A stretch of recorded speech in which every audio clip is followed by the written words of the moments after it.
પ્રકાશભાઈ, કઈ મૂંઝવણમાં લાગો છો? મૂંઝવણ નહીં, આજે હવે સ્લેબ ભરવાના છે. આપણો સ્લેબ પૂરેપૂરી રીતે તૈયાર છે.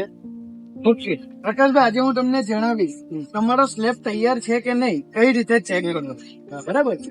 તો પહેલું જયારે સતરિંગ થયું હોય ત્યારે તમે ચેક કરી લો કે એના બધા જોઈન્ટ પ્રોપર સીલ થયા છે કે નહીં. એના માટે આપણે લગાવી છે એરિયા ટેપ. એ મુખ્યત્વે બે કારણોસર લગાવવામાં આવે છે.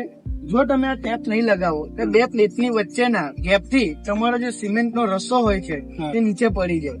જો એ ટેપિંગ બધે બરાબર થઈ જાય હોય તો પહેલા તો તમારો સ્લેબ પ્રોપર સિક્યોર છે, ભરવા લાયક યોગ્ય છે. તો સળિયા બંધાઈ ગયેલા હોય તો ચેક કરો કે બધા સળિયા પ્રોપર બાઇન્ડિંગ વાયર થી લોક થયા છે કે નહીં, જેથી તમને ખબર પડશે કે મારું સતરિંગ નું કામ પૂરું થઈ ગયું છે. ત્રીજી વસ્તુ, જયારે આપણે સ્લેબ ભરવાના હોય, આજે કન્સીલ વાયરિંગ નો જમાનો છે, તો ચેક કરી લો કે મારા ઇલેક્ટ્રિક ના પાઇપ્સ બધા લખાયા પ્રોપર બંધાઈ ગયા છે, નખાઈ ગયા છે કે નહીં. જો આ ત્રણ વસ્તુ તમે ચેક કરી શકો, બાકીનું કામ તમારા એન્જિનિયર જે હશે તે ચેક કરી લે.